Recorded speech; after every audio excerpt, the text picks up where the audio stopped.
Yeah. So hey everyone, happy Friday. With the one and the only nerd girl in the world. We're gonna do the official intro in just a little bit, but we're just talking about like working for like principals and stuff. Like, who, like, do you really want to work for just like in the crypto space? Like personally, if I had to go work for some company, like I can't really. There's like very few I'd even like want to get out of bed to work for, and that's not an indictment of the crypto space necessarily. It's just like I'm just just about different things than like most of the space. I'm sure you feel the Yeah. same way. Yeah, definitely. And like everything that I want to work on typically like is new or doesn't have money, doesn't have funding. So I'm like, oh, okay, I guess I'm just doing this for free, you know? Yeah, and that's a it hits too close to home, I guess. But like most of the stuff that I do has been that kind of stuff, where just like, oh, I'll do what I've been doing this channel for like 3 years now, and I'm like under 3,000 subscribers, which is pretty crappy for all the work I put in, I guess. But like, Mhm. anytime they're like, "Well, do a thumbnail," where you're going like, "No, I'm not gonna do it. I'm out if I have to do that." So I'm not doing Yeah. that. And then they're like, "We'll talk the price chart." Oh, like, no, I don't care. I really don't care. So I'm just gonna like not succeed. I just decided to do that.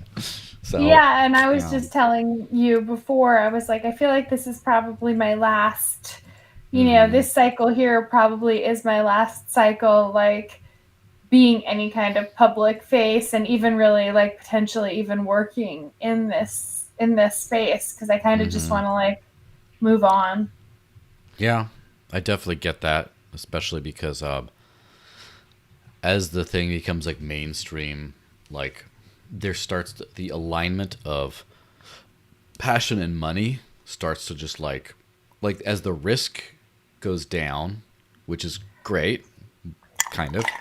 But Yeah. it was all risk, passion, and then money, kind of all in a big maelstrom together, and then it just started to pull apart. Where now there's like passion and then money, and then risk is going lower in some cases. But then if you're like in other cases, starting to go higher, and it just it's hard.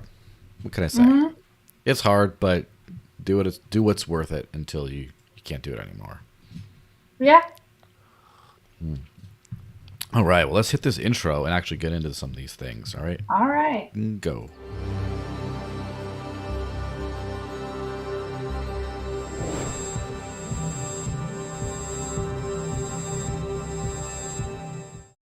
So hey everyone, happy Friday officially. This is the Digital Cash Rundown, episode 132, 132 plus weeks I've been doing this, which it's kind of like when there was some like TikTok mom who's like, I have like a 41-month-old at home, and it's like 40.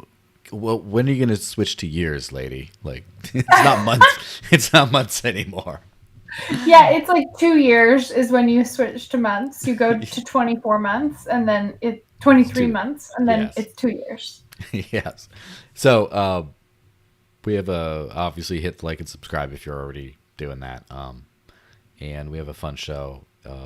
NFT super chat. If you have my NFT, you know where to go. Drop some comments in, show some love because one of my number one fans, maybe my number one fan, specifically requested I have you back on. I'm like, you know what?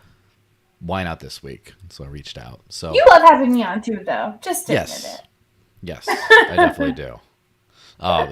do. It's always a good time, and hopefully the pixels kind of dry up over there. But if not, you can reference previous articles or previous shows, or just Google Pumpamentals and just see if the video comes up, and then and I was like, oh yeah, I remember her. So Am just I so you know, super pixelated? You're really pixelated for me. wow. You know what? I will say this is Jitsy's problem. Jitsy's usually really Mm-hmm. good, but it has Mm-hmm. these seasons that sucks. And today Mm-hmm. I was doing the Zcash podcast, and both of my guests got dropped out like twice towards the end. It was working great, and it started to go weird. So I do have to just professionalize out of Jitsi, but I'm also too cheap to like pay for Zoom or whatever. So Yeah. maybe I'll have to actually do something. You could use StreamYard. Yeah, it doesn't really work with all the other things I do, like stream to Odyssey and stuff, unless again I started to Yeah. pay them, and I don't Yeah. pay them. Um, let's see. Oh, we got an NFT super chat here real quick before we get started with stuff. Hilawe says, before NerdGirl007 leaves, we need a complete compilation of those liquidity and audited clips. So, Someone has seen both of them. yes. Great. So, Great. Do you guys remember? Does anybody remember the chain link one where I said something like, if you sell your chain link now, you've got balls made of cotton candy? no, but that's quite the visual, you know. Yeah. In like that, like ASMR voice that I Yeah. did those videos in.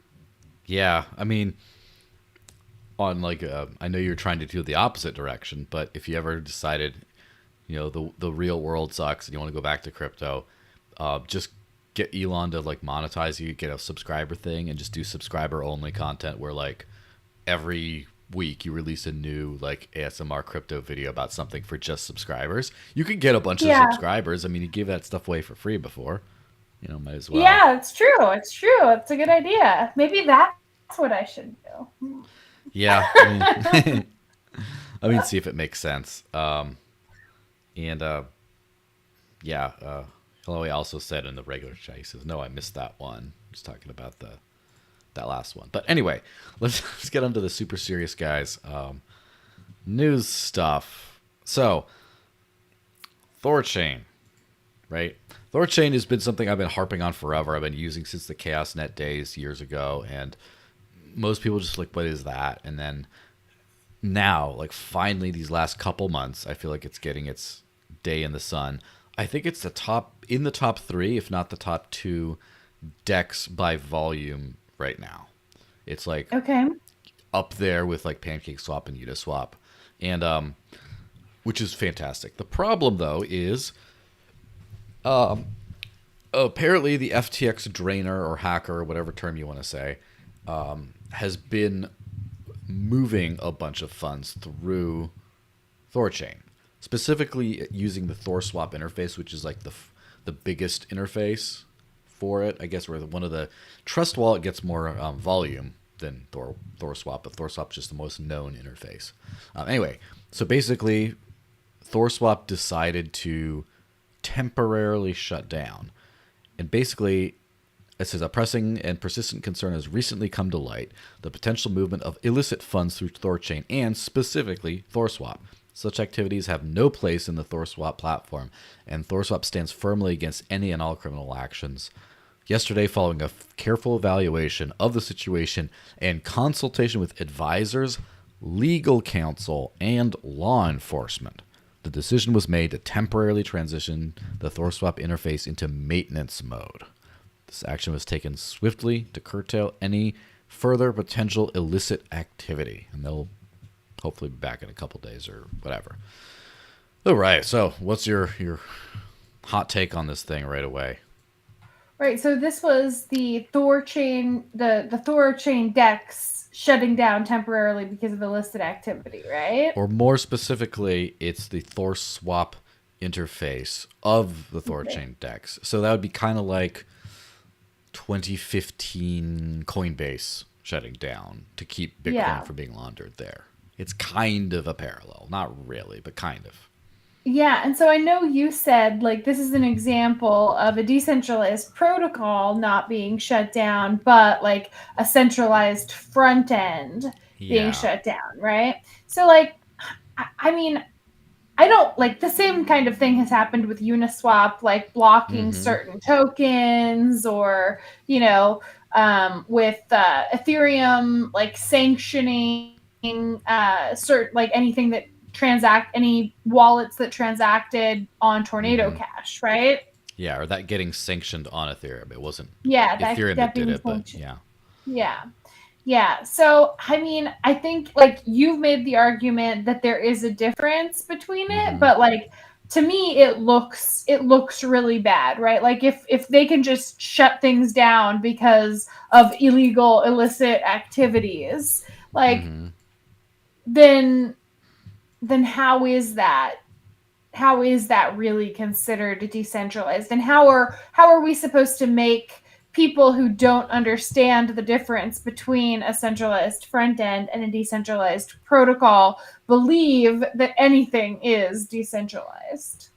Yeah. So this comes to a great point because people try to make there's very black and white, cut and dry principles at play, but there's an entire spectrum of realities there. Like people say Bitcoin's decentralized.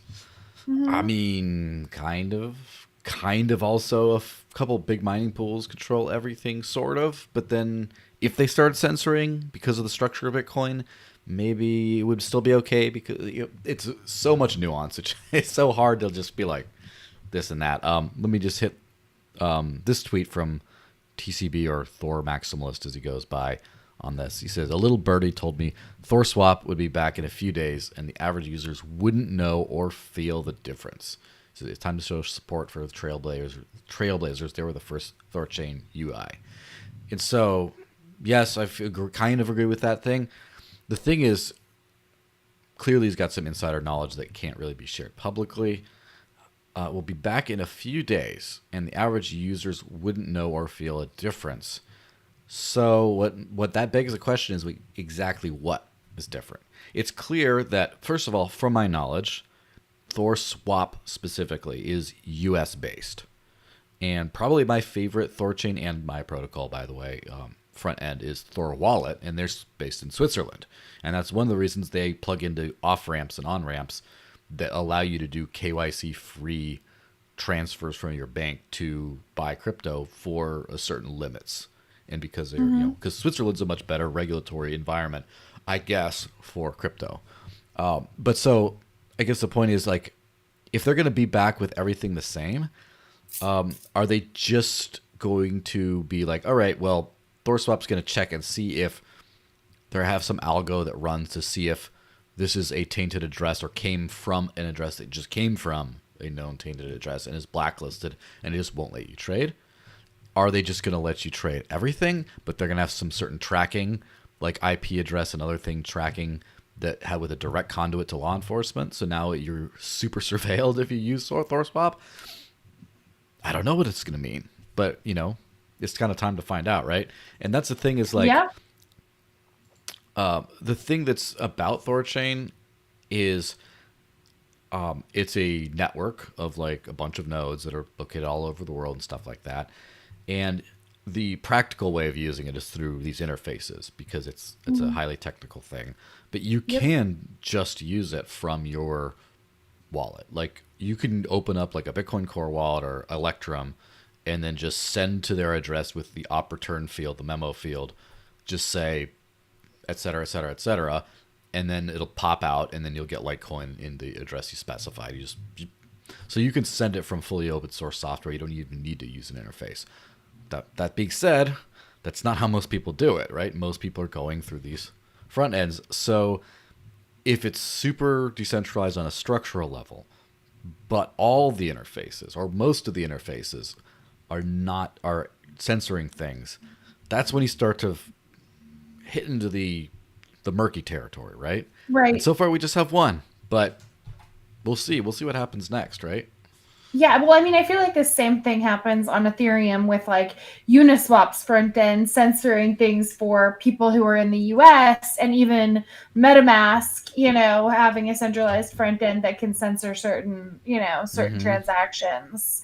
And then it's like, well, if these are the most popular platforms and the most popular means of accessing, this network, what's the difference between them censoring and the network being censored itself? Yeah. And for all intents and purposes, right? Like there is a difference, but the perception is the reality. And like if the perception is this is censorable, then decentralization goes out the window. Yeah. So There was even a conversation between like Eric Voorhees and Chris Black on one of the threads you sent me about this.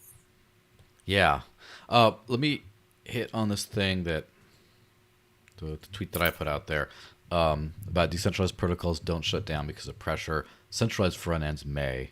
He says if all the front ends M-sensor, the protocol's decentralization matters little. Keep tabs on all major THORChain interfaces. And then down there, David shares comment. He says, do any other dexes run? What he meant is like UIs, like windows into the protocol, run on THORChain, or is it the only one? And so I said, I mentioned the ones I know of, which are Shapeshifts, Thor Wallet, DeFi Spot, Rango, Swapper, Rocket Exchange, First Wallet, and Decentralify. And then it's in Trust Wallet, Edge Wallet, Ledger, and XDeFi. And then there's an open source DEX called Asgard DEX that it's just like like you download the client, you can compile it from the source code, and you can just use that to trade. So there's a bunch of ways of still using this. One of the first big one kind of popped out there, and that one it was running into issues with regulators because it's U.S. based. A lot of these other ones are not U.S. based, but more importantly, I just think it's very important to watch what happens because this is that moment. This is like, when the Silk Road happened, and there was a lot of reason for people to want to crack down on Bitcoin transactions. In the end, they just ended up finding the Silk Road, shutting down the first version, and arresting Ross Ulbricht and things like that. They didn't do anything about Bitcoin, and because I wouldn't really say they couldn't, but it would have been way more difficult than what they would have gotten out of it. So they took the quickest way of achieving their goals. Well, or did they? Or is that when they started, spreading massive FUD campaigns about Bitcoin while accumulating tons of Bitcoin so that the largest financial entities in the world, like, BlackRock, could control more of Bitcoin? Yeah, that could have been a thing too.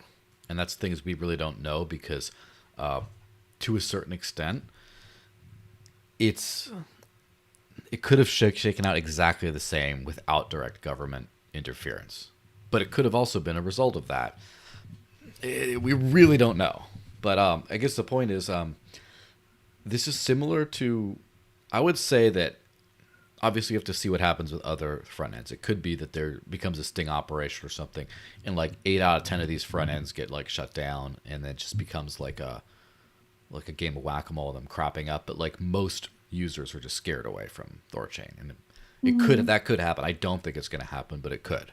Now we have to watch for that. The thing is, I would argue the situation's actually a lot worse for Bitcoin because it's not just a user experience issue if you have to switch, like because of the network constraints, and you can't really transact easily en masse, at least, unless you use the Lightning Network through one of these big hubs like the Async node and and the Phoenix wallet, or more realistically, a completely custodial centralized solution, which is what's happening all over the place. Right. And so if they start implementing, if all Lightning hubs, major Lightning hubs, and custodial wallets started implementing harsh KYC, that would have a worse effect on Bitcoin's usability than if literally 100% of the THORChain UIs got completely censored.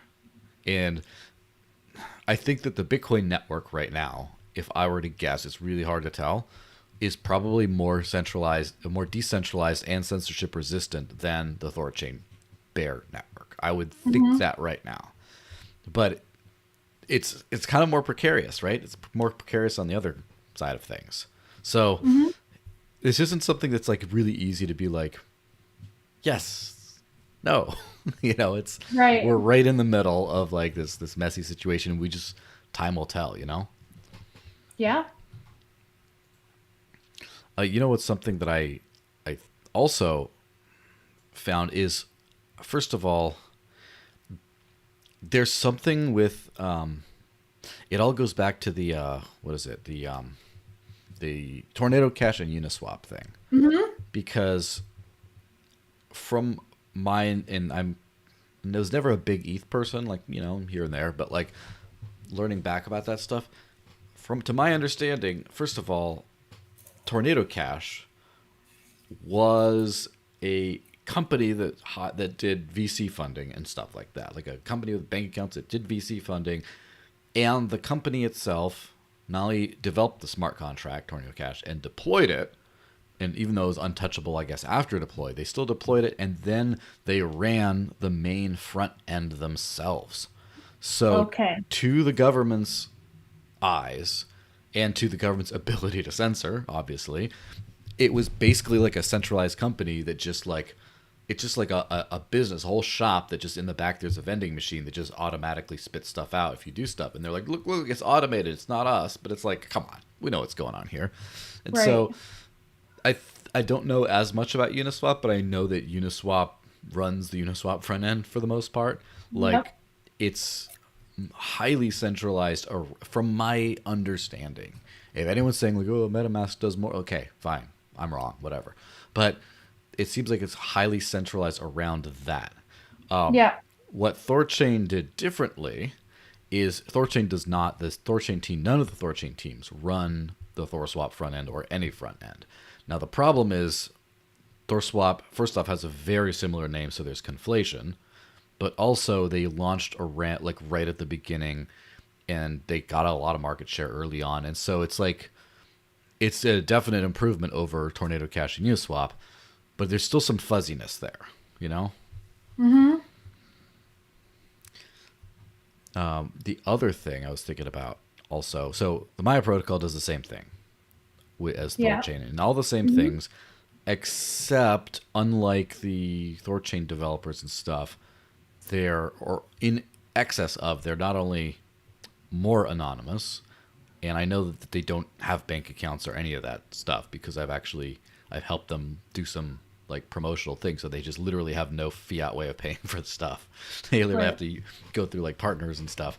But also the team that we know of, some of the team at least we know is located primarily in Mexico, so they're not in the U.S. They're not subject to U.S. laws unless it becomes like a super like international terrorism type thing where, so then that's further a little bit more decentralized, but still not like a completely ghost anon running on its own. There's still like a team, and so we're starting to inch away, and then I don't know. Do you think you can run these kinds of exchange infrastructure things like that in a completely decentralized and censorship resistant way? Do you think that's practically feasible?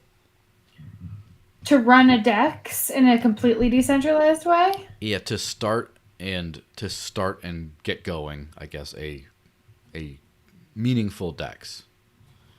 So I guess that really depends on what you mean by decentralized, right? Like, is there a company controlling it and maintaining the front end? Like, you know, where exactly do you draw the line of decentralization? Does that include ownership of the DEX token?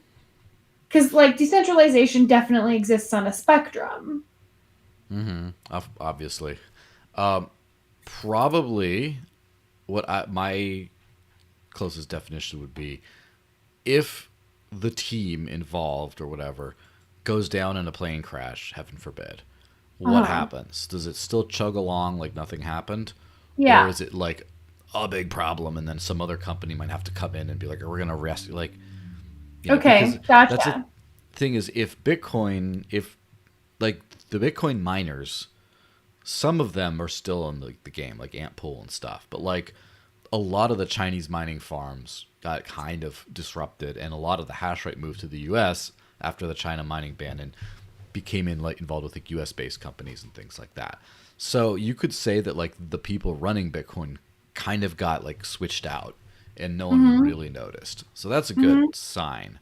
Now the Bitcoin core developers, what would happen if, let's just say, the feds seized control of the Bitcoin core repository and everyone knew the feds did?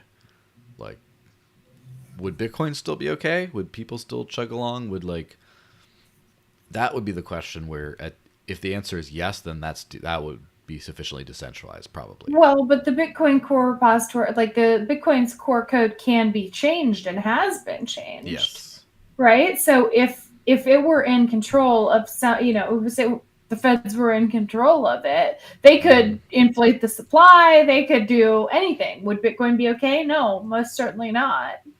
Although, to be honest with you, I'm not a huge fan of Bitcoin Core's development team as it is. So, same. And obviously, like Bitcoin Cash was for the most part just a copy of Bitcoin, like just literally split off with a different block size, and then didn't do all the replace by fee and and SegWit and stuff. And people didn't like the market spoke, and so far, which I know all the Bitcoin Cash fans watching is going to lose their mind. I don't mean permanently, by the way. The market's always speaking. Who knows what's going to happen in the future?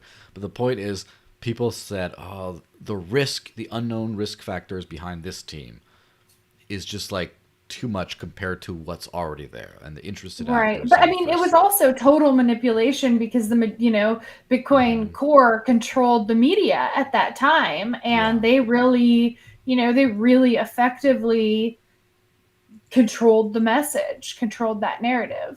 Yes, this is also true.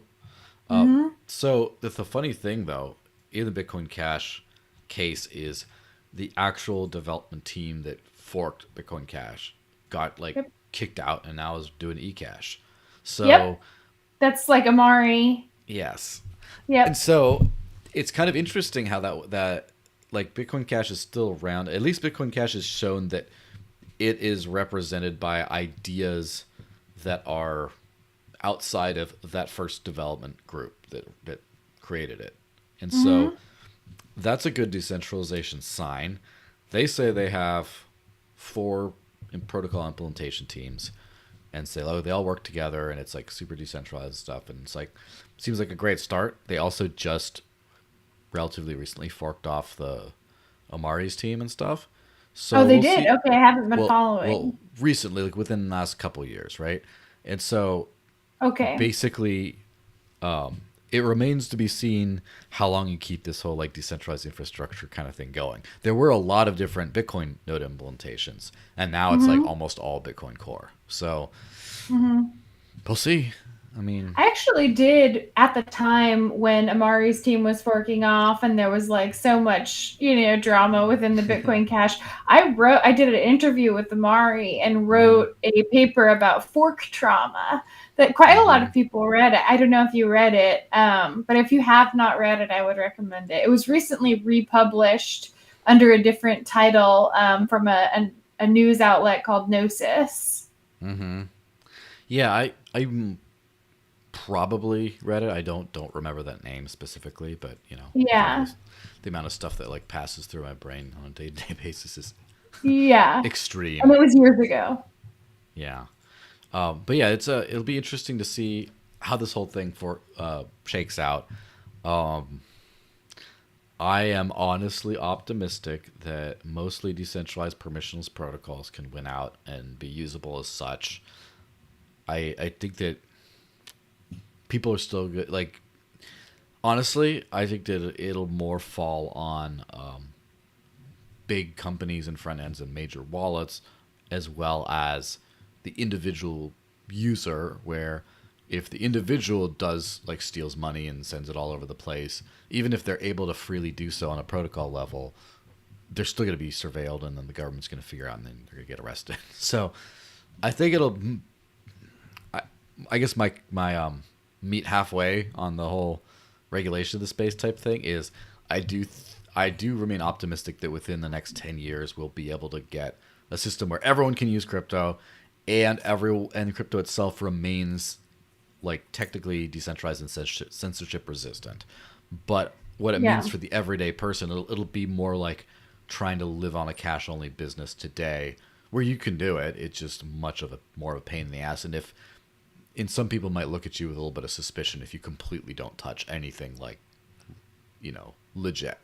So it'll probably be a similar system. I don't know if you think so or not. So, and one thing that I can say, like, we talked last time that I was here, a lot about the Hex smart contract, right? And everyone knows that I'm a big fan of it, is that like let's say that, Richard and everyone who developed that smart contract and even the front, even maintains the hex staking front end died in a plane crash, right? The contract would continue to run. Nothing would change. The front end itself, would suffer, but there are multiple other front ends that other teams run that you can still access the contract through. So that's one reason that I'm like such a huge fan of it. Nothing like it's completely immutable. It cannot be changed. It as the front end itself could suffer, but there are other ways to access that contract. Yeah, and that's something that I think it'll be interesting to actually see, because same thing with Tornado Cash, except just in practice, almost everyone used the Tornado Cash official front end. And after the sanctions, it just became too hot. And people just like, the volume, people still use it today, but the volume went way down for sure. Yeah. Do you know have you kept tabs on like what Hex's activity is like, whether it's trading activity or anything like that after the whole SEC thing? The trading volume is relatively low, but has always been low. But the actual number of stakers and the amount of hex that has staked has increased. Interesting. Yeah.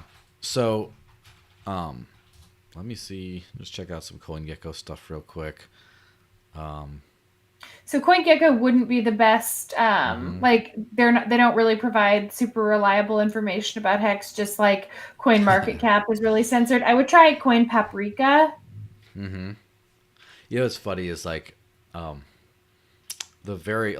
top trading pairs, at least what CoinGecko says, because honestly I'm too lazy to look into it too much past that right now in real time. But it's all Uniswap, V3, V2, and then BitGet and TalkPi or whatever. And so, yeah, it's kind of funny how like it's censored from Uniswap front end, but it's still Uniswap is the number one way probably that people are again, having not checked out more realistic data, but from the data I know, it seems like the number one way people are trading hex with other assets. Except for that more people are trading hex on PulseChain now, so they're using PulseX. Yeah. I'll have to look into the whole, charts for that. And before we roll into the whole like hex thingy, or the pulse thing, I should say. The Mario Party conversation. The Marty Party. Good old Marty Party. So you can read this tweet. I read it. I actually read it even like early. I follow Marty. We converse regularly. I like his posts. I like his analysis. Yeah. So like, the viewers at home are welcome to go Marty Party Music and check out this big thread here.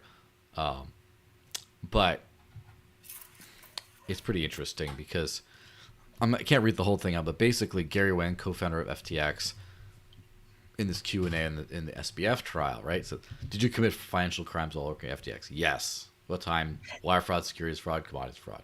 Did you commit with other people? Other people. Who else did you commit these with? Sam Bankman-Fried, Nishad Singh, and Caroline Ellison. We're talking about Alameda, blah, blah, blah. And so just a bunch of, basically just said, when you say we withdrew unlimited amounts of funds, whose funds were you talking about? Those of customers. Customers of what? Of FTX. And then SBF did that too. He says, let the record reflect the witnesses identified defendant.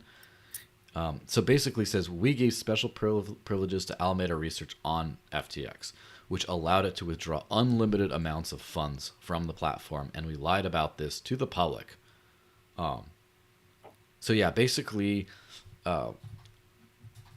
FTX allowed Alameda Research, which is their partner organization, but basically the same thing, to just take out as much money as they wanted from customers' balances, etc. Just like take it all out. Or not from customers' balances, from customers' money, yes, but it was not reflected like, hey, you have a third of the Bitcoin you used to because Alameda's playing with it real quick. Like that didn't show up on customers' balances, just to be clear about that. But they basically just, it's a giant like fraud, right? So so just testimony. I'm sure Gary Wang took a plea deal of some sort. Mm-hmm. I'm sure he's getting off easier. And I'm sure also that SBF is probably pretty screwed at this point. Mm-hmm. I don't know if you agree with that, because there's some people that still think that he's going to get off relatively light. Yeah.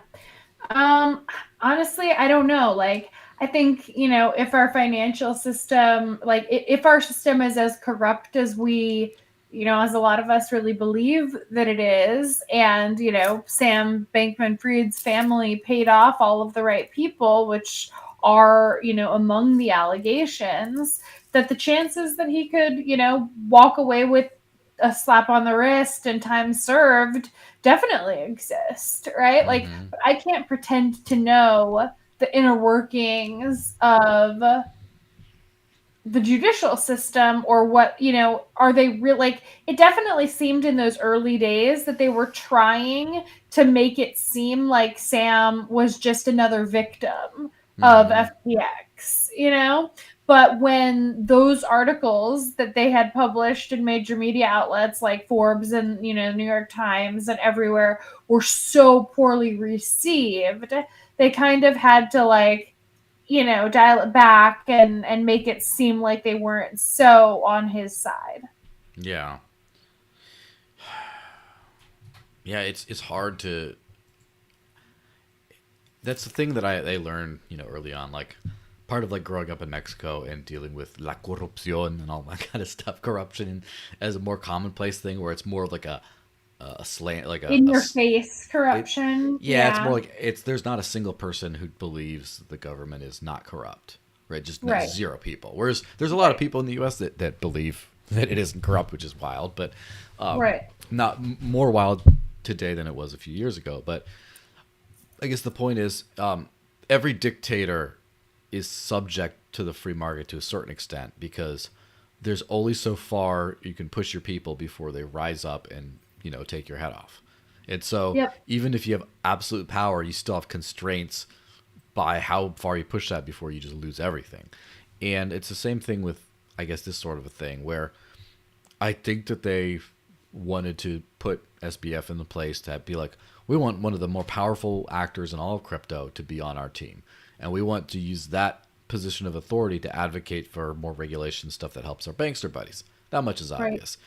When he screws up, which I don't think was part of the plan, I think he just absolutely blew it. When he screws up and loses everyone's money, they start going into damage control mode, where they're just like, but then like that lasted like a week, like maybe a little more, but it has lasted very little time before they realized, oh yeah, we can't clean this up. This is too much. But the thing was, it only lasted that long. Like, it would have continued if people had been receptive to that, to that messaging. It was just the fact that people were not at all receptive. They were like, what, are you kidding me? No. Yeah. People, and I think that has something to do with like, also like the crypto world, where the crypto world has always been like it's always been like the new kids on the block, has always been sort of rejected by the mainstream, and are always very defensive against mainstream things. And also there's no real like crypto media, as it were. Like, if Cointelegraph publishes something, no one's going to be like, all right, that's what the news is. I mean, some people might just because they saw it written somewhere, but it's not like there's this authority structure like boomers with legacy media. It's like anything on Twitter, and then then CZ says that's not true, blah blah blah, and then this person. It's not as I think that the whole like the SBF puff piece kind of salvo worked on the boomers who weren't in crypto to begin with, or were kind of like a toe in, whereas like the crypto native people were just like, this isn't how we do things. We don't do that here, we don't. This isn't how we do things. And so when they saw it wasn't working, they were just like, yep, time to let him go, cut ties, let him adrift. And I think that's probably at this point, especially considering like his parents are like implicated in all this stuff too, where it's not just like, oh, this one kid. It's just like, oh, a rotten family. I think that they might have to just like cut them loose and just let them suffer the consequences they should suffer, but like actually let them. That's my bet. Do you think they're just going to let them throw the book at them? I mean, I really don't know. I think it depends on the level of corruption, right? Mm-hmm. So like I think that it's super corrupt. So I think that it's possible that, you know, everybody just kind of walks away with time served. Mm-hmm. Yeah. Well, we'll see what happens. We'll see. Yeah. Yeah. And I like to make my predictions ahead of time, not because I think I'm good at them, but because I just want to see. I want to see where I'm at because I've been very wrong about some things in the past. Well, Hilawe, I mean, yeah, so far, like just the fact that he's out. Wait, he's back in jail now, is he not? For I like think so. violating, yeah. But just the fact that he was released to his parents, you know, multi-million-dollar California home Mm-hmm. was outrageous. It was completely outrageous. Yeah, it was ridiculous. And that's clearly where where the benefits kind of showed up of having all these connections. But anyway, Hilawe had another super chat about the THORChain thing. He says, "Why are North Koreans and hackers going straight to THORChain and not mixing ahead of time, meaning like CoinJoin and stuff?" And I don't have an answer to this necessarily, other than one, they don't seem to be super sophisticated people, because like if you Mm-hmm. send a bunch of like recently stolen Bitcoin or ETH and swap to the other in THORChain, everyone knows where it is on both ends of that. Anyone who knows how to analyze a blockchain knows exactly where the money is. Mm-hmm. So that's kind of ridiculous. Maybe they did mix, but they just like, because of the time frame they did it in, the amounts and all this kind of stuff, someone was able to just track all the addresses. I haven't kept up on the forensics of that kind of part of stuff, but or it could be, let's be honest, there is a possibility that some of this was done with U.S. government intervention or action as like a framing, right? Is Yeah. like, oh, let's just like have our spook, hack all this money, throw it through THORChain, and take out. Well, now we finally have the pretext to start taking down some of the biggest threats that we have. That SBF and Gensler and all these other crooks have been trying to come after is DeFi. That's the DeFi Yep. front ends. That's what they've really been going after. So it could be a conspiracy. I don't know. Yeah. But one thing's for sure, like, this is also a very legacy fiat mindset of money laundering, right? Where, like, what is money laundering? What it really means is, I did a tweet about it a while back. I said, money laundering is when poor people try to achieve financial privacy. Yeah. And so it's basically it's the old school mentality of, you have like a traced amount of like funds and stuff. To throw it off the trail, you throw it into a bank account and for other purposes, and then by the time you get it out, it's like, oh yeah, it wasn't from this illicit purpose.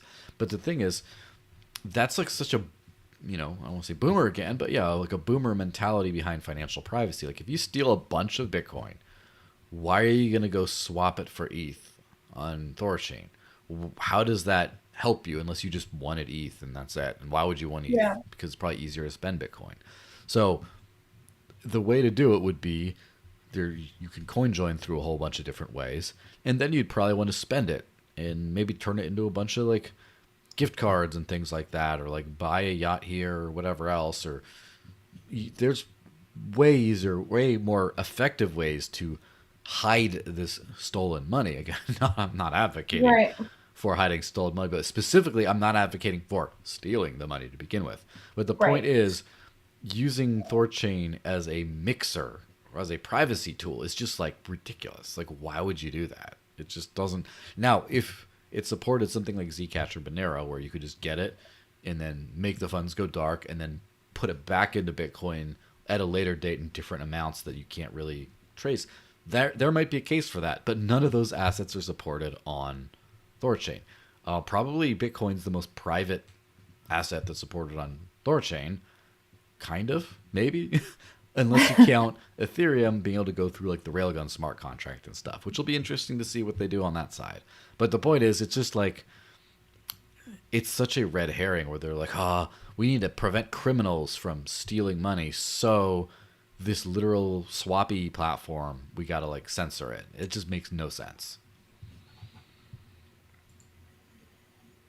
Yeah. Well, I mean, not all criminals are smart, right? Yeah, absolutely. That's the other sad thing is they might just be like, just look into ChatGPT. How do I launder money?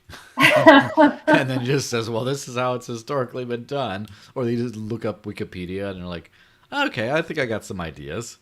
It's just like insane to think about that kind of stuff. Anyway, so if you want to hit the Pulse stuff, I'm not super familiar with drama surrounding Pulse. I know basically what it was. It's like a EVM style chain Fork that was Ethereum, that was created, by Richard and team, and primarily is like where a lot of the hex contract stuff happens is not on Ethereum. Now I guess it's in Pulse. I guess that was like so the hex smart contract is completely immutable. It cannot be changed. It will always exist on Ethereum. But PulseChain was not just a fork of Ethereum. It was a fork of the entire system state of Ethereum. So the hex smart contract, in addition to every other smart contract that was on Ethereum, got forked onto PulseChain. Now, is it up to the people who run those, platforms, up to the, the companies, the people that run those platforms to implement them on PulseChain? And really the only one that did was Hex. So now a majority of the trading volume and everything that happens with Hex happens on PulseChain because it's, the fork of the Richard Hart fork of Ethereum. So then I guess the reason that I wanted to talk about it is because the last time that I came on, you and I were talking about the Hex smart contract, and it was kind of a follow-up from a piece that you did with Scott Cunningham. And you guys had talked a lot about the SEC allegations against Richard that he had like misappropriated funds that were sacrificed for PulseChain.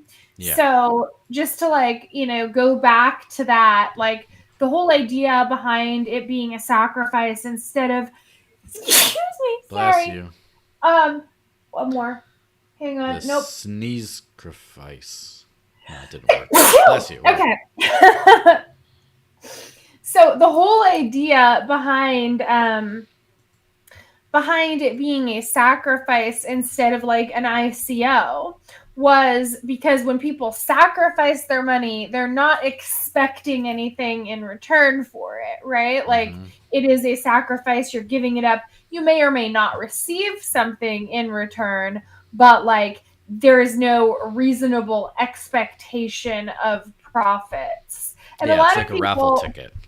Yeah, exactly. It kind of, but raffles have their own set of rules, and let's not use that term. But that was the whole idea behind it being termed a sacrifice.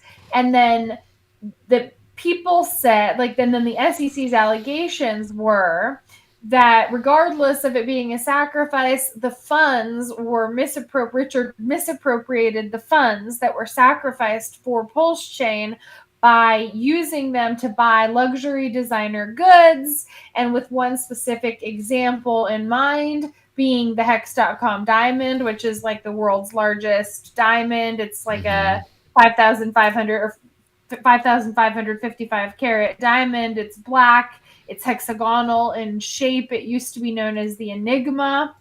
And the SEC's allegations are that Richard used funds from the sacrifice to buy luxury designer goods, cars, watches, and a diamond. However, the on-chain data shows that funds that were sent to the sacrifice address have never been touched, have never been. I mean, they have been because a lot of people sacrificed, tokens that, the origin address did not think would be valuable, and so those funds were transferred into Hex and USDC, and then later into DAI, and then they were used to LP for trading pairs. Yeah, so the sacrifice funds, and again, I'm just taking your word for all this because I haven't actually looked into it. Yeah. But the sacrifice funds for PulseChain then just haven't moved, other than they might have gotten consolidated, but the total result is still in the same pot, right? Yep. Now, is the SEC alleging that it was sacrifice funds in particular that were used, or just investor funds? Because it was sacrifice funds, which they are calling investor funds. Yeah, and so where did the money come from for like the diamond and other stuff like that? Where was Richard that from? was independently, like he was wealthy before Hex. And so it was just like all those like crypto stuff that all those like gains from the past that he just like decided to start living like a king, like a baller in the last couple of years. Yeah, I mean, and it was, in my opinion, part of a marketing strategy. Interesting. So like to like draw attention to the project and also draw attention to himself as a brand, draw attention to the project, and depending on what level of conspiracy theory you want to get into, potentially even attract the attention of the SEC so that it could be cleared, so that it could be investigated and cleared. Interesting. And so wow, it's sorry, it's a pretty big trouble he kind of brought up on himself. We'll see how it shakes out. But so here's what's interesting, right? Is just yesterday, I think it was officially deemed, like, there's been questions forever about whether Ethereum's a security. It was ruled that it's not. It was ruled that it is. And then, like, I think it was yesterday that an Ethereum, like, ETF is going through, and so Ethereum is officially not a security. So how is it possible that PulseChain, a fork of Ethereum, could be a security if Ethereum itself is not one?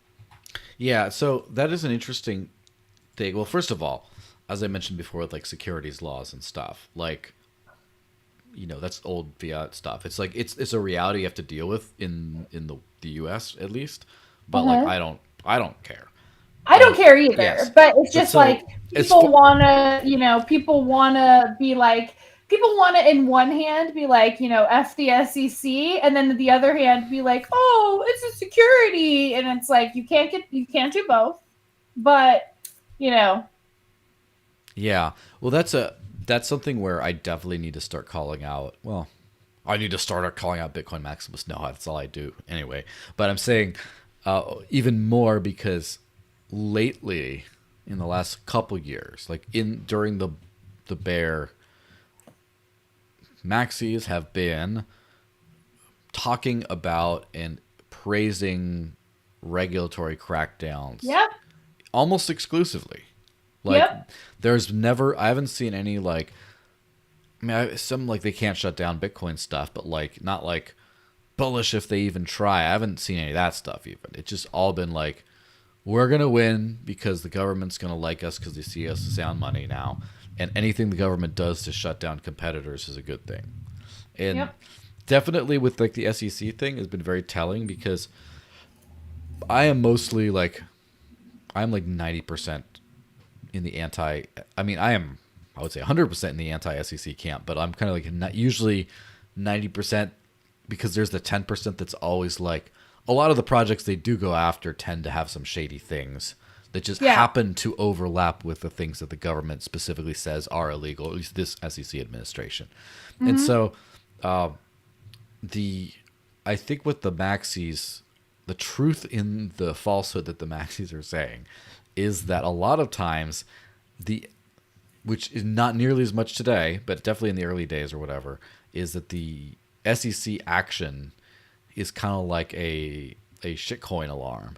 Or like if you can be sued for being a security, it's because you were already centralized and just garbage anyway, and whatever. But that just says like you can. But being sued doesn't mean that you're a security. It doesn't mean that you're a shitcoin. It means that the SEC is looking into you, right? Like, of course, that's ridiculous. That's a ridiculous sentiment from Bitcoiners. Yes, of course, but then it's not the only ridiculous sentiment. But true. So we had on this subject, Hilawe's back in the super chat. He says, "What would happen if Hex/Pulse if Richard Heart decides not to market, promote, pump it after the lawsuit is over? Would it survive?" And now I have to, I guess, add nuance to the term like survive. Blockchains survive until like literally no one, not like almost no one, but literally no one is maintaining the network anymore. It just blocks stop coming out, right?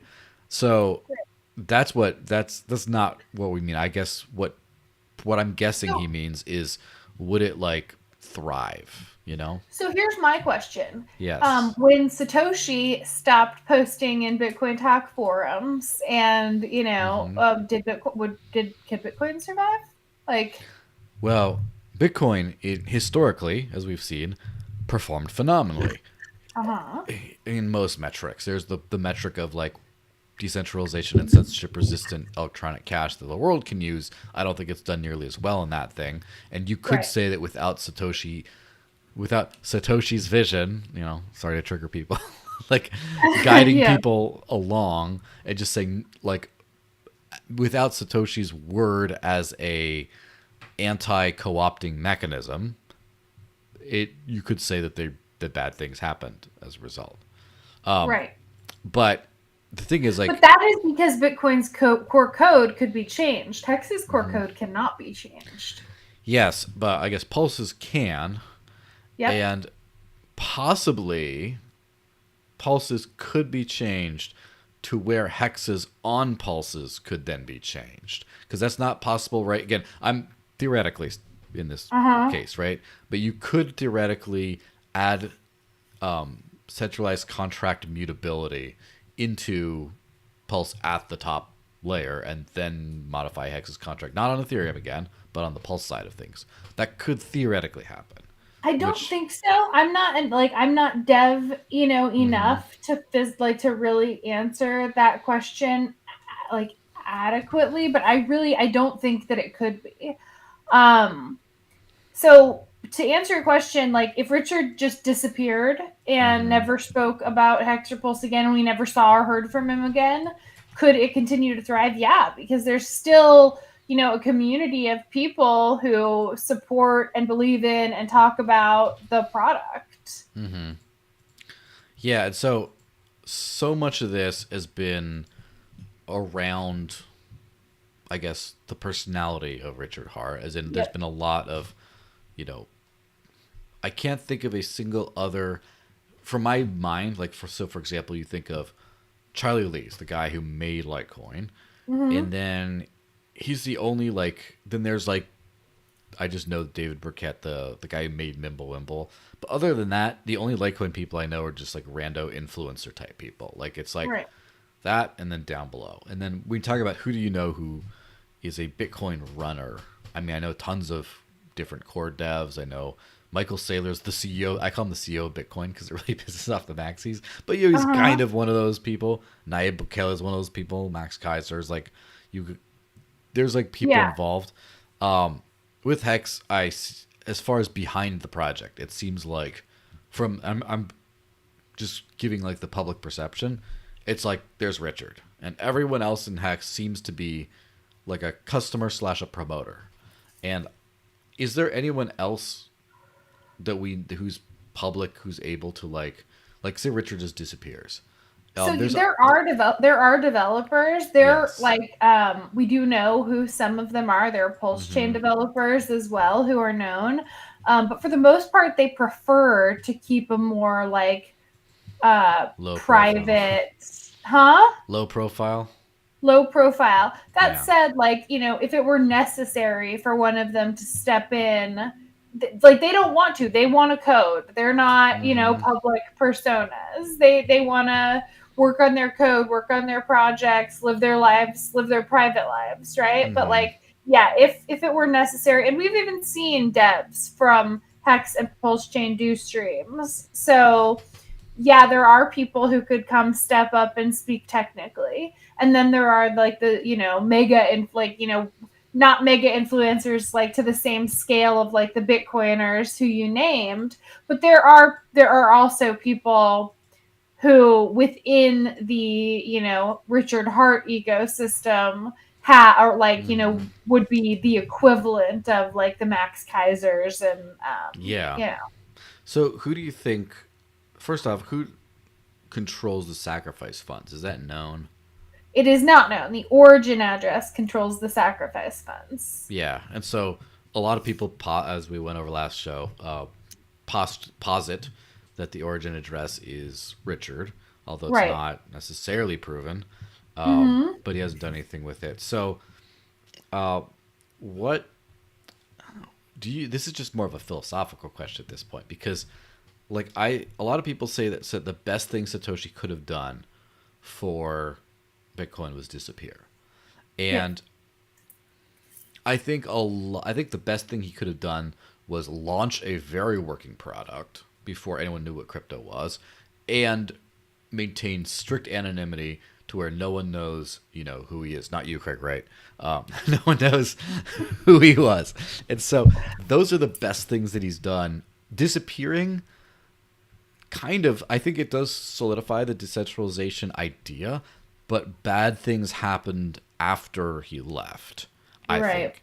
So here's, I guess, my general question about, like, let's just forget about Hex for a second, because it's a part of Pulse. I guess Pulse should be the main. People should forget Hex exists, kind of, because Pulse. I definitely don't think that people should forget Hex exists. You know what I'm saying? Is in it's people get it because it started with Hex, but Pulse is what Hex is running on, kind of, right now. And so Pulse should be the main thing, because if Pulse goes away, I would say Hex goes away because it's still on Ethereum too, but it mostly would go away, you would say, right? Because most of it's going on in Pulse these days. But so I would say, like, Pulse is the number one, Hex is the number two, is my point, I guess. Okay, I would disagree, but because Pulse exists for Hex, but so, well, we'll get into that in a second, because that's also fascinating to me. But first off, do you think Pulse, let's just say, we could say Pulse and Hex together, fine. But do you think they'd be better off if Richard Hart, like, disappeared one day, or just, like, left it to their own devices? Or do you think it's better off with him as the figurehead? Well, and that's kind of an open-ended question, right? Because, I don't know. What do you think? Yeah, so I think that, like, everybody misses within the Hex Pulse world. Everybody misses Richard as the figurehead. Everybody misses him live streaming. People miss his, like, maybe they don't miss out the outrage marketing so much, but they miss the educational content that he was creating before and during the outrage phase.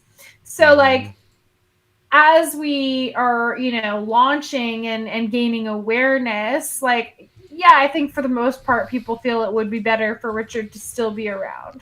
That said, like, there are a lot of people who are saying, no, it's better for the decentralization of the network that there isn't a figurehead, because in early days of Ethereum, I remember, like, Vitalik being advisor on certain projects, and that kind of, like, giving, legitimacy to, like, oh my's go, and, certain things like that ended up failing, horrifically. So, like, when you've got a central figurehead like Vitalik, like Charlie Lee, like Satoshi, like Richard Hart, then that kind of, like, kills anything that could be built on the network, because whatever that person thinks goes. So in terms of, like, decentralization, I think that, having a smaller role, or like a less forward facing role, is better. Yeah. And it's let me think about the so Litecoin, started by Charlie Lee, and then kind of, like, let to do its own thing for a while, was the original code base that Dash was based on way back in the day, but then Dash was rebased off of Bitcoin because Litecoin development is basically non-existent. It was like a dead, abandoned project. And then Charlie Lee got it on Coinbase when he was director of engineering in Coinbase. Pump went to the moon, all that kind of stuff. Clearly, so Litecoin was going on the road to nowhere without Charlie. Then it had a resurgence thanks to Charlie. Then when Charlie, sold the top, haha suckers, and took off, he's still kind of around, but he's mostly, you would say, he's in the background now. I think that Litecoin's probably better off now because rather than just Charlie being like, oh, what's Bitcoin going to do next? Let's try it on Litecoin first for a quick pump. Like now the community seems to embrace like Mimblewimble. That was entirely done outside of Charlie's purview. Just some random guy, not some random guy, a single developer as far as I know did that. And then there's a pretty, Litecoin is being used a lot if you look at the blockchain. Like over 100,000 transactions per day, more than like typical days of like Bitcoin, Cash, Dash, Monero, Zcash combined, for example. So it's like doing pretty well just from being gone. So we'll see what happens there. And then you get to like, do you even know who the founder of Monero was? It was not Fluffy Pony for sure. It was not Fluffy Pony. I don't know who the founder was. No. Yeah. No one really knows. It was a pseudonym. Fluffy was the de facto founder because he was there for so long in the beginning and spoke for the project. And he's sort of floated away-ish a little. And it seems like in Monero's case, that seems to have been a good thing, I think. Especially because he has a very toxic personality and he cultivated a lot of toxicity in the community. And now that he's taken back, you still see some of that, but you see a lot of like genuine, reasonable people in Monero today. And I think that's a good thing. And I mean, and the same argument could be made for, PulseChain and Richard. Yeah, because like if I was investing money in a project and I saw some dude in a bathtub washing his jeans with his feet and putting it online, I'd just be like, what the hell? What the hell is this? So to a certain extent, there might be a bunch of potential hexagons out there who just like are not, just would not go near the project as long as that's going on. It's interesting to think about like Vitalik as well. He's still very involved in Ethereum, but he's not viewed as like the complete god of Ethereum anymore. Yeah, maybe. But if Vitalik has an opinion about something, it's pretty much that's what's gonna be that's what's gonna prevail. Yep, fair enough. Now Cardano, if he husks off somewhere, I think Cardano's like gone in a matter of years. But that's just my public perception. Right? Because he's so tied because that network doesn't function. So yeah, does it? I haven't tried it ever. As far as I know, like the number of transactions that it can process is incredibly low. It's not functional.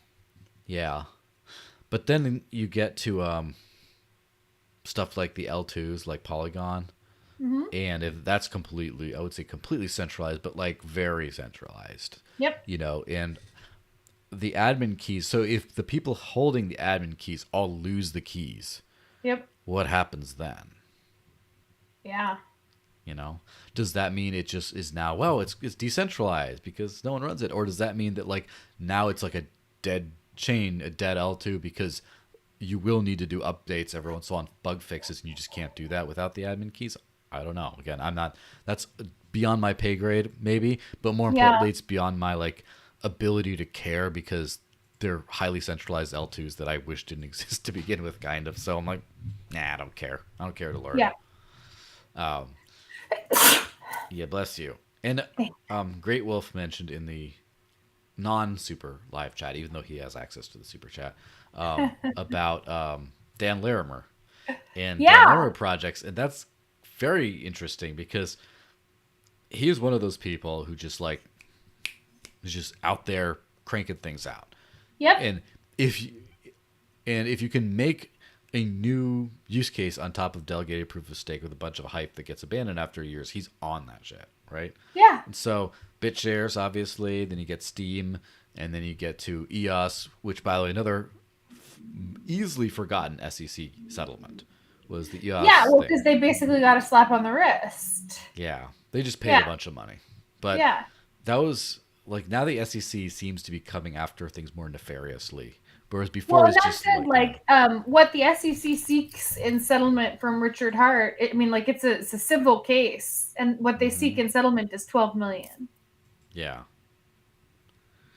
Yeah. So, but yeah, after he left Steam, so Steam and EOS, after he left Steam, then like Justin Sun basically bought the network, even though that's not how it works, but it's how it kind of worked, right? Yep. And then after Hive was created, now Steam is just like dead. It's, as far as I know, it's like dead. Like, no one, it's not coming back. Hive is still around, but it's, I think, without a lot of like the creative division and development stuff to keep going on, I don't think it's going to be around super long term. And then who knows, like Larimer hinted at trying to do something else. Like, let's start a new DPoS chain. And then everyone's just like, get out of here. And he just didn't do anything. That was kind of funny. I don't remember. That was like a couple years ago. But yeah, again, another figurehead who you need for these kinds of things. I don't know anything about the Cosmos people who started it or anything. Cosmos was almost off my radar entirely until, first of all like the THORChain and Mayan stuff were all like IBC based stuff. And it's like, oh, okay. Zcash is looking into doing some IBC stuff. I don't exactly know what that means specifically in this context, but Dash's evolution chain, which is, any day now, right? Also uses modified Tendermint consensus, also loosely based off. So like Cosmos has clearly made quite a big splash, and I have no idea who's been involved in any piece of it. So I guess that's a good thing, right? There's no real founder-itis in Cosmos' case. Do you actually know who the founder of Cosmos is or who they are? I actually don't. So the founder of Cosmos would be whoever the same founder of Tendermint is, which again, I don't know. I do work with Cosmos projects like fairly regularly for my, day job. But like, I know who the founders of the IBC chains are. Like, right, we know who Sunny Agarwal is, and he's the founder of Osmosis, and we know who the founders of Persistence are. That's like Tushar. We know who, but I couldn't tell you who the founder of Cosmos itself is. No. Yeah, I guess that's a good thing. Now, Zcash is an interesting thing because there's a few people involved, but like Zuko's the figurehead, and Zuko's been. I think that even if Zuko wasn't the figurehead, but he was just heavily involved with it, he'd still be the figurehead because of his like legacy in the cryptography space and all that, right? It's it's more complicated than just Zuko runs things for sure, but he probably does have a massive amount of sway. I do know there's some people that think he should not run the Electric Coin Company anymore. He should be more of an advisory, kind of like a spiritual leader, not running things day to day. Yeah, but he's around, and I think that if Zuko left and said, I think I'm gonna, you know what? I think I'm gonna help Monero with their encrypted privacy. If he like went off and did that, Zcash probably gone. Not gone, but like it would tank probably significantly, and that would be like if like someone. Obviously, there's a lot of very smart people involved in Zcash beyond that, but let's be honest, a big figurehead thing. If we went back to like Fluffy Pony, if he left Monero like for real and like started talking smack about it and throwing his weight behind a different project, a competitor, that would harm Monero, but I think Monero would be fine. Yeah. Roger Ver took a step. He's the Bitcoin Cash founder. He's not in the slightest the Bitcoin Cash founder, but he was the primary figurehead for many years. And recently, post Amari Sachet split, he hasn't really been around that much. Like I've had several conversations with him, asking him, let's do an interview, let's do a profile, let's write, let's do an article on you for Crypto Mag, and he's like, hey, like, I don't like being in the public spotlight that much anymore. I don't want to do it, Yeah. And to be fair, I don't think he ever liked it. I just think he just thought he had to, and now he's just like, Yeah. you know what, taking some me time. I chatted with him too. He's taking care of his, personal stuff, and Yep. he seems to be having a good time with his life. Yep. I haven't seen him allude to being pro digital cash a lot of times recently, but sometimes I think he's mentioned Bitcoin Cash or alluded towards it, but not nearly as much or explicitly as before. So you could say that, like, Bitcoin Cash lost its biggest figurehead and its literal founder. Also, some Bitcoin Cash people hate it when I say Amari founded it. I know, but it's true. It's mostly true. I mean, there's a lot of nuance, but without those two, I mean, I do think that is a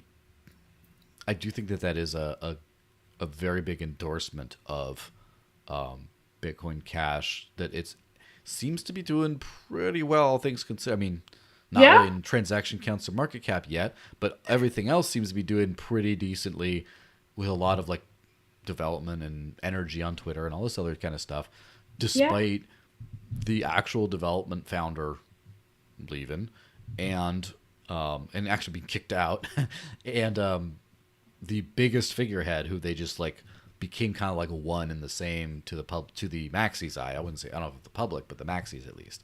He's just like not around, and it's just still doing fine. So that's a great thing.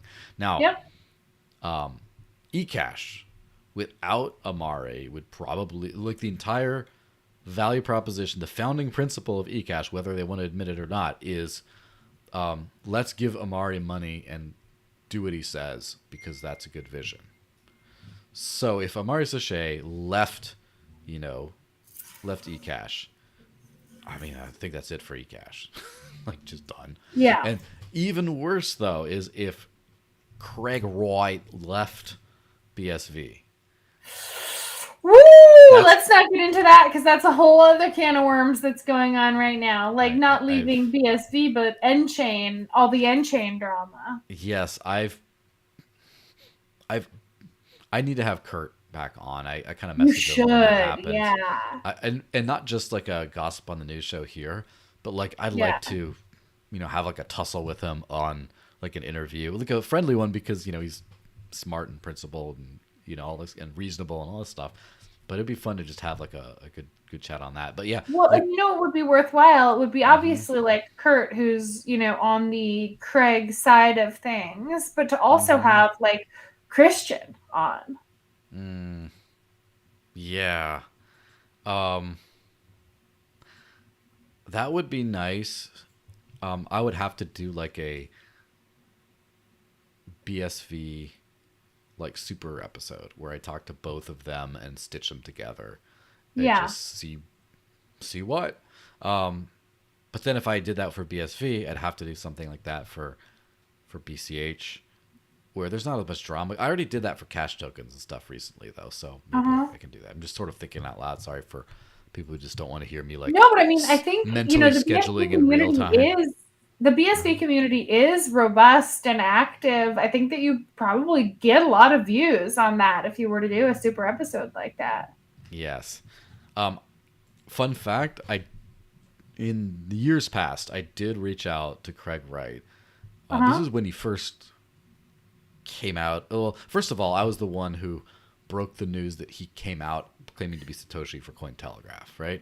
Okay. So back in the day, it was like 4 a.m. I'm like writing up, trying to get the thing out there. But also, back when I was still working for Dashley, it must have been 2019 or so, whenever he came out, like the Satoshi's back and he's pissed kind of thing. He agreed to come on the show on the Dash-based YouTube channel, but then he like backed out later. But I've interviewed Craig on camera before and off camera, and I've talked to him. Like, he's never been super rude to me, to be honest. Yeah, he blocked me on Twitter, so. Did he? And he, for being very polite and respectful and not in a weird gotcha, he's a little cantankerous on Twitter. But that's what it is. Great Wolf in the unsuper chat, the regular chat. He just said, if Nicole had to do a Bitcoin girl style video like Naomi, which coin would she pick for this? Wait, a Bitcoin, like the Naomi video that she did, the like Yeah, Bitcoin girl. Yeah, like Yeah. Uptown girl. Yeah, I guess. I didn't really know her super well back Okay, I then. love the video, by the way. It's like, Yeah. it's hilarious. But I if you had love to do it. that for That any was my coin, introduction to Naomi. so if you had to do that for any coin, which would it be? Hex. So it'd be Hex, and I guess does that count that you've already done a million of those kinds of things, like the have fun staying poor video and all the other ones? Yeah, I think so. I mean, like, yeah, I've done those shorts, right? I've done those shorts for Bitcoin, Hex, Chainlink. I did a short Link. for that was about NFTs. Uh-huh. I did one that was like it was weird things. God, this is like the cringiest video I've ever made. But it was like pickup lines, crypto pickup lines. Yeah, I mean, there is a lot of like use for like quality content like that, you know. Do you think there's use for quality? I'm really glad that you consider that quality content, Joel, because Yeah, because let's be honest, a lot, the amount of like the fact that it's educational, even if it's like surface level education, like so Naomi is probably one of the most in-depth and educated educators in the, I wouldn't say crypto space because she's kind of more just in the privacy space now with some, but she knows her stuff very well. Yeah. Like I know her research levels. I've changed my own life to a certain extent based on her advice on certain privacy practices and stuff. Yeah. But of course I did my own research too, but she just gave the blueprint and I was like, all right, great, Dude, awesome. Naomi and I shared a stalker once. Someone who had I know who it is. I must know who it is then. Yeah. But the point and is, I had to contact Naomi and be like, "What do I do?" And she told me what to do, and yeah. I listened. So, but Naomi's best stuff is like entertainment. Like right today, like her informative videos are really good, right? And I watch them because I'm a loser, I'm a nerd, right? But like her TikTok channel / YouTube Shorts is killer content, and it's entertaining to where when I'm scrolling on TikTok, getting my like brain rot in for the day, I come across her videos, I don't go like, oh yeah, hit like, skip. I like hit like and I keep watching because it's entertaining, right? It's good stuff, and it's educational as well in a very important way. And I think that if you have like the, like the, even if it's goofy and silly, if you hit in some education there, it's like. So you're encouraging me to bring back my cringe-tastic content? Yes, absolutely. All right, I'll think about it. I mean, it would be if we're going into a bull market, now would be the time. Yeah, I mean, did you have fun making those? Honestly? Oh God, yes. If you have fun, then why not do it? As long as you can see if you can get Elon to monetize you, and then I'm monetized. But like, so like people that sign up for your subscriptions and stuff, right? So just let them subscribe and be like, subscribers get this video, and then you might tease a couple out on regular, but then you just get people subscribing to just be like, what new Pumpamentals, content, and then like it's always going to be like, if it's outrageous enough, then there's always like rumors, and it gets leaked kind of, and then people be like, oh, I should subscribe so I can like get this. I mean, if people are doing like, if people are like selling feed pics and stuff, like if you like actually can educate people, like how much better is it than that, right? Yeah. All right, maybe it's time. People have been messaging me saying things like, I really miss your TikToks and I really miss that, these weird videos, your crypto ASMR videos. So maybe it's time to bring that back. Yes, and it's not just like a willingness to do it. It's also an ability to do it, which like not everyone, some people think like, oh, I can just like, oh, if I tried that, I'd be super popular, like haters would say. But it's having a personality and being able to work in intelligent content in a seemingly goofy, unintelligent ways. It's it's a very tricky skill. It's not. It's deceptively hard. I've actually tried to like pass on that like torch to like younger, younger up and coming crypto influencer girls, and been like, okay, tried to like coach them. They can't do it. I don't know. It's like my thing. I invented it. Yeah, I mean, we could do. Remember Brie Fit Dance? That person from Yes. And like, yes. I don't know how much. Like, that's a different story, maybe. But like, there's so many. This is gonna be the last cringe thing, and then we got to wrap this up. But like, special shout out to Ash Toshi. I don't know if you follow Ash. I know Ash Toshi. But she manages to create uniquely engaging content, and I guess that's all I could really say about it. Is just like, there's so many people on crypto Twitter who are just trying to get attention and like post attention seeking stuff, and like Ash is very kind of, I guess, reserved, but then when stuff comes, there's some je ne sais quoi about it that's like, again, it's like a talent for, quality content for attention or whatever. Ash has a talent for snark. Yeah, it's called personality, and it doesn't. Yeah. You can't just decide to have personality. You have it or don't. Yeah. Or you learn how to articulate it or don't. And so that's what I'm saying is like, I don't think you can just be like younger and have that. You have to have that independent of your age or whatever, the kind of thing. So it's definitely something that like, it's not time to pass down, not time to retire the tiara quite yet. I'm never retiring the tiara, but all right, maybe it's time to bring back some of my cringe content. Thank you for the inspiration. Yes, absolutely. All right, so people can follow you on Twitter at nerdgirl. Nerdgirl007, no vowels. Nerdgirl07, and that's where you post all your stuff. Is that where you're gonna have a lot of the new cringe content?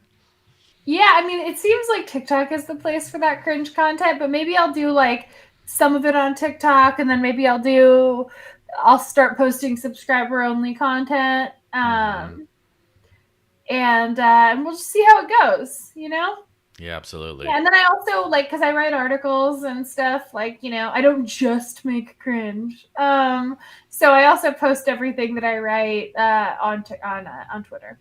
Yeah, absolutely. All right, well, everyone, follow her. It's a good time. Haven't been disappointed yet. Don't remember the SEC sucks. Don't forget that. Do your own research as always. None of this could anyway be construed as investment advice. I mean, what the hell have I even said today? Like, it's funny when people give that disclaimer. This is not investment advice. Buy this token. And it's just like, I don't give that disclaimer because I